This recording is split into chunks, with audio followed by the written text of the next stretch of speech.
Hey ladies and gentlemen, welcome back to the channel. As always, it is Nick here, back with your daily crypto news and analysis. And today we are going to be talking about Ripple and XRP. So let's just dive in and let's start off with this tweet here. So today we are going to be talking about a subject that we've discussed in the past, which is tokenization.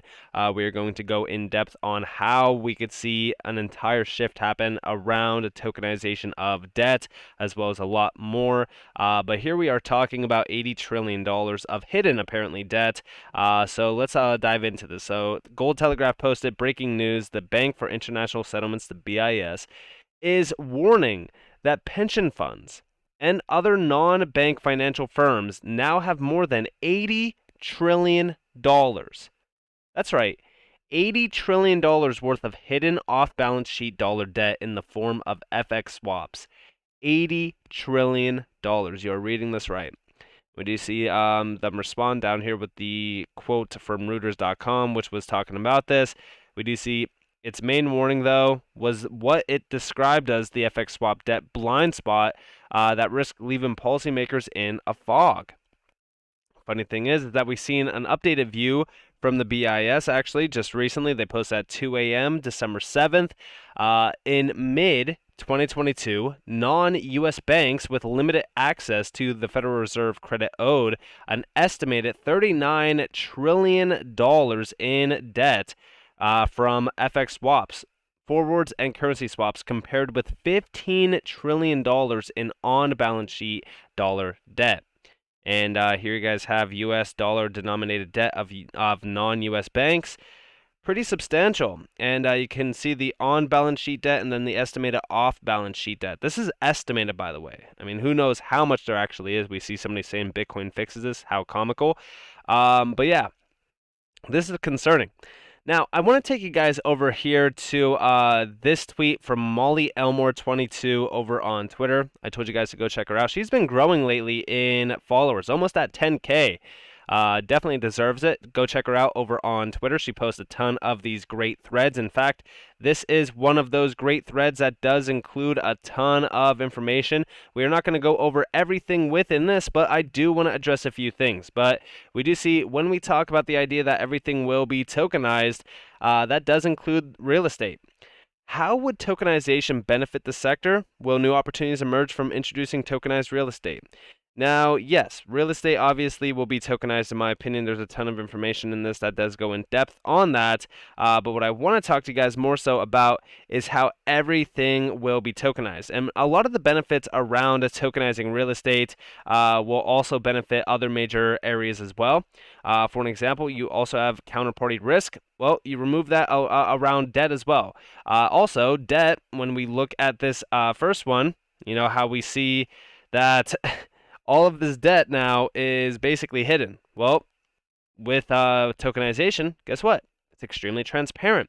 Everything is transparent. Everything's trackable, traceable.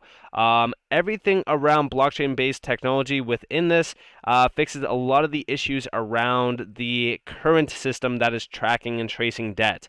For an example, like a lot of the things that we see is estimated. Even derivatives, actually. The amount of derivatives is fully estimated as well. Like they don't actually know how much money there is, which again, the problem is transparency and traceability. All of that is solved through tokenization. Now, we also seen Ripple talk about this back in November 17th to be specific. They said tokenizing real-world assets is proving to be tremendously valuable to a number of industries because of the inherent transparency and programmability of blockchain technology. And listen closely to this. The real estate industry is obviously one of the most obvious spaces or industries to bring. And they always center it on real estate at first, but we're going to go in depth on a few things around this as well going forward. Onto chain, we felt that we could use tokens to exchange value and build a better level of trust in these relationships. From the perspective of recruiting high-value talent for something like building a gigafactory in Nevada, being able to target and cryptographically prove that someone, for example, took a specific class, got a specific grade, participated in a specific club, these have tremendous economic value. Now, when we look at all of the tokenization methods that are out there around some of these major industries, we obviously first look at real estate. We look at the first major sector that will be fully tokenized. In my opinion, I do believe that real estate will be the first major industry to be fully disrupted by tokenization because of the great benefits that it has to offer. And then from there, we will most likely see a lot more major industries being fully tokenized. And it takes me to my next tweet that I do want to talk to you guys about from T's Crypto Spot. And it says, guys, liquidity, tokenized debt, derivatives, CBDCs, data, stocks, and more cannot be facilitated absent of a DLT environment. Next, ask yourself, which technologies and settlement mechanisms are capable of doing this? Which DLT is an actual derivatives platform? DSL, XRP Ledger, and Solo. And Solo is built within the XRP Ledger balance as well, which is a great platform. I've talked to you guys about Solo in the past, but we do see down here, laugh out loud. It's funny when there's fear behind the banks allegedly developing a solution to facilitate instant cross-border payments without crypto. Well, let's see how how they facilitate that utility once everything of value is tokenized. Where do you think it's going to have to be disseminated through? Oh, yeah, that's right. Let me guess. Tokenized derivatives and other commodities can flow outside of the DLT for settlement, even though the SEC voted unanimously earlier this year that they need to be instantly settled through a blockchain/DLT based environment. Let's not forget about the liquidity aspect of this, folks. Don't lose sight. This is close to the finish line. And yeah, I mean, honestly, I would argue that when we look at what's happening around tokenization, specifically tokenization of everything, this is going to happen. I mean, like, I know that we talk about real estate for the most part, and trust me, real estate itself, like, you could see a lot of the benefits around fractionalization within real estate and just fully tokenizing the entire industry. First off, it's an illiquid asset class, so when you tokenize it, it becomes a lot more liquid, a lot more efficient to actually transact and really kind of jump into. But also, there's a lot more benefits to this, which we've just discussed with this video. But blockchain technology will play a vital role within almost every single aspect of life. This is why we look at a lot of this. And in fact, Black Swan Capitalist talked about the $80 trillion problem with the FX market. We do see hidden leverage $80 trillion FX debt unaccounted for. Central banks may be forced to inject liquidity into the system, XRP, as pressure continues. And yes, that's also another big problem around a lot of this debt is that, you see massive amounts of money and debt unaccounted for that's basically hidden, and you can't track it, you can't trace it. There's a lot of issues within this, but it's also the idea that liquidity itself is drying up. I focused on a liquidity crisis brewing for a while. I really do think that when we look at what's happening around the economy, the global economy, the macro as well, when you look at the macro, you could tell that things are starting to break. You could start to see things weakening. And, first off, just recently we talked about the real estate market, actually. In fact, we do see over here from Mohammed A. Al Arian, I hope that I'm saying that last name right. We do see, away from the specifics of this case, the prolonged period of very cheap money and abundant liquidity encouraged some asset managers to offer relatively liquid products that invest in relatively illiquid assets. These products behave differently in a world of patchy liquidity. And here you guys have Blackstone limits withdrawals at $125 billion property fund as investors rush to exit. Private equity group sells stakes in Las Vegas casinos.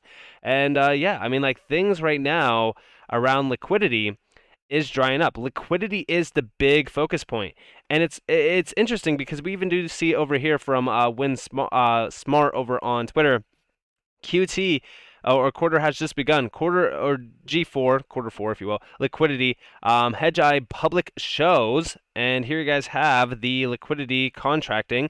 Here you guys have M2 declines, MM to an all-time low, and then here we have G4 central bank balance sheet tightening.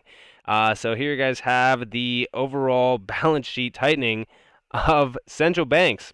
This is crazy. And again, when we look at what's happening around liquidity, liquidity is drying up at a rapid pace. We've been focused on this for a while, and I want you all to understand that when we look at liquidity, what's going to happen next? It's the idea that, like, liquidity is 100% need it right now. It's crucial. Going back to November 18th, I seen this article posted by Yahoo Finance, and it was big banks don't have any liquidity. Fundrise CEO warns of impending national liquidity crisis. As a liquidity crisis starts to brew and starts to break out, I kind of agree with the idea that, we will need to inject the liquidity into the system. But again, a lot of people think that this is going to happen through XRP. Well, in my opinion, the way that we actually unlock liquidity is by utilizing on-demand liquidity itself. And what this does is it unlocks that $27 trillion that's locked in Nostro Vostro accounts. This allows for banks to ease their liquidity problems. But also, on-demand liquidity will solve a lot of the payment inefficiencies and transactional inefficiencies within the system as well. Now, is it going to solve every single problem around liquidity? Not necessarily, but I will say this. There is a lot of issues happening within a liquidity crisis problem that's brewing that's starting to unfold right now. I've been focused on this, especially with the Federal Reserve. Things are starting to break. Things are starting to get to the point of, okay, well, we need to take action. What's going to happen? A lot of people think that Bitcoin fixes everything, right? Like I said over here sorry, it wasn't this tweet, it was from the BIS, Bitcoin fixes this. Bitcoin does not fix this. In fact, Bitcoin itself is extremely inefficient in fixing any of this. We need transparent blockchain technology to not only fully tokenize debt, but also account for it as well, because you will be able to track and trace it on chain. A lot of the issues that we see around our monetary system is easily fixed through a lot of crypto DLTs. And I do focus on XRP. I focus on the XRP ledger because it is a very efficient ledger that could tokenize a lot of the real world assets that we do talk about. But it would be illogical to think that, there is not a liquidity crisis brewing right now. I believe that outside of real estate, nearly everything will be tokenized. That means tokenized debt, tokenized derivatives, CBDCs, data, stocks, everything that you could think about. And this will be all pushed through a DLT or multiple DLTs. Now, derivatives themselves, yeah. I mean, what DLT does actually have a derivatives platform? Well, the XRP Ledger does, the DSL, and even Solo. And the funny thing about this is that there's a massive amount of money locked behind derivatives. A lot of people suspect 600 trillion, some suspect 2.4 quadrillion dollars. Like, at the end of the day, the one thing that I always focus on is like, just imagine how much money we'll have to pour into each one of these DLTs that are offering this platform. And again, with only 3 solving for that much money, it is insane to not think that the price of some of these assets will be significantly higher once we do see something shift around this.